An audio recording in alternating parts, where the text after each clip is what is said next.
Good afternoon, Ji-yoon. South Korea is working on what many think is a long overdue revision of the country's constitution. And Parliament is running out of time to agree on a draft to be put to a national referendum this summer. As those efforts stall ahead of a key deadline, the Blue House has announced that President Moon Jae-in plans to submit his own revision bill to the National Assembly next Monday. Our Blue House correspondent Hwang Hojun has this story. Less than a week after President Moon was briefed on the outline of the government's own bill on constitutional revision, the Blue House delivered its ultimatum to the parliament Monday morning.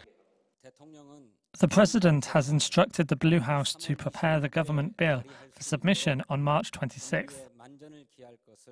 According to a Blue House official, the 26th is the absolute latest that a bill for the constitutional amendment can be proposed. Whether made by the Blue House or the National Assembly, the bill must go through parliamentary voting within 60 days from the day the motion was made. Also, people must be notified of a referendum at least 18 days prior to the actual voting day. President Moon has been adamant that a proposal for a constitutional change must be made either by the government or the parliament by the end of March, so that a referendum on the amendment can be held at the same time as the local elections in June. Otherwise, it could result in more than $110 million in extra costs. The Blue House confirmed the move is intended to comply with the procedures and terms set by the Constitution and the Korean law, while giving the National Assembly a last chance to agree on a constitutional amendment and come up with its own proposal.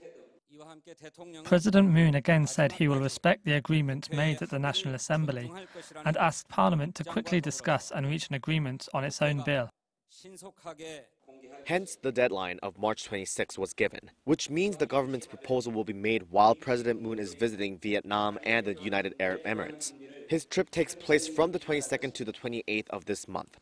To help people's understanding of the bill proposed by the government, President Moon ordered his aides to disclose the contents of the revision proposal over 3 days. The preamble to the Constitution and matters related to basic rights on Tuesday, decentralization and popular sovereignty on Wednesday, and rights and privileges of constitutional institutions, including the form of government, on Thursday. Hwang Hojun, Arirang News.